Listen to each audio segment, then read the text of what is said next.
आपल्याला नराधमाला मृत्यूदंडाची शिक्षा करून घ्यायची आहे। त्याकरता वेळेत चार्जशीट दाखल होणं आणि केस चालणं याकरता आम्ही माननीय हायकोर्टाच्या माध्यमातून सगळ्या गोष्टीला फास्ट ट्रॅकवर नेतो आहोत। 8 दशकांपेक्षा जास्त या ठिकाणी LITचं कार्य चाललेलं आहे। जगातले अनेक बेस्ट केमिकल इंजिनियर्स हे LITतनं पासआउट झाले, मात्र इन्फ्रास्ट्रक्चर डेफिसिटमुळे आणि वेगवेगळ्या कारणांमुळे थोडा दर्जा खाली जात होता आणि म्हणूनच आम्ही हा निर्णय केला की LITला स्वायत्तता दिली पाहिजे। त्यामुळे डीम टू बी युनिव्हर्सिटीमध्ये स्वायत्त विद्यापीठामध्ये LITला आपण त्या ठिकाणी परिवर्तित केलं। त्यामुळे LITचा दर्जा मोठ्या प्रमाणात वाढतोय आणि आता इथे अतिशय सुंदर असं शैक्षणिक संकुल हे आपण तयार करतो आहोत।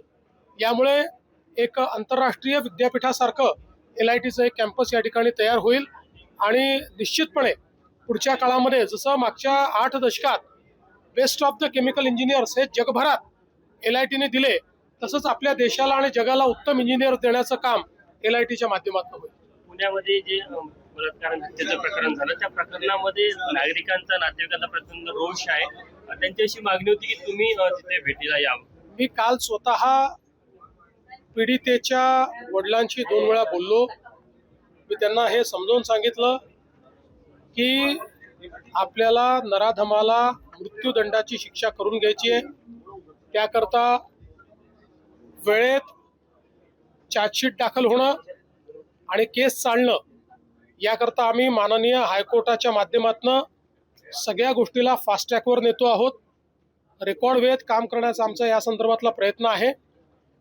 लोकशाहीमध्ये आपल्याला सगळ्यांनाच असं वाटतं की अशा नराधमाला भर चौकामध्ये फाशी दिली पाहिजे, पण ती लोकशाहीत करता येत नाही।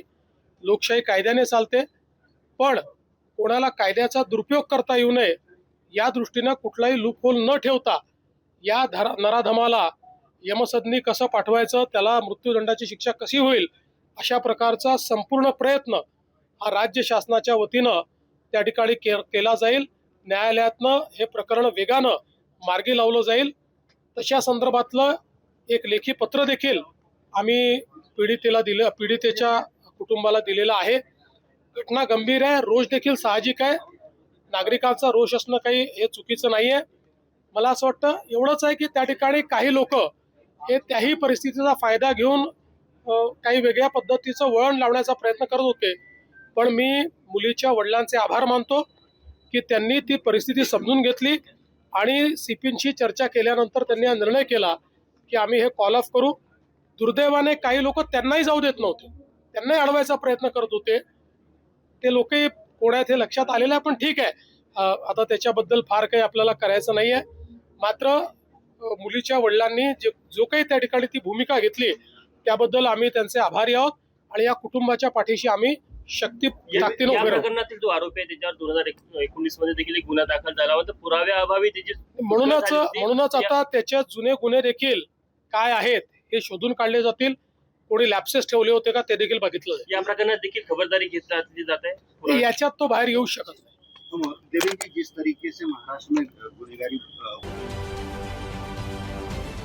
महाराष्ट्रातील सर्व बातम्यांचे विश्वासार्ह व्यासपीठ सकाळच्या सर्व सोशल मीडिया प्लॅटफॉर्मला लाईक, फॉलो आणि सबस्क्राईब करा। तसंच सर्व नोटिफिकेशनसाठी बेल आयकॉन प्रेस करायला विसरू नका।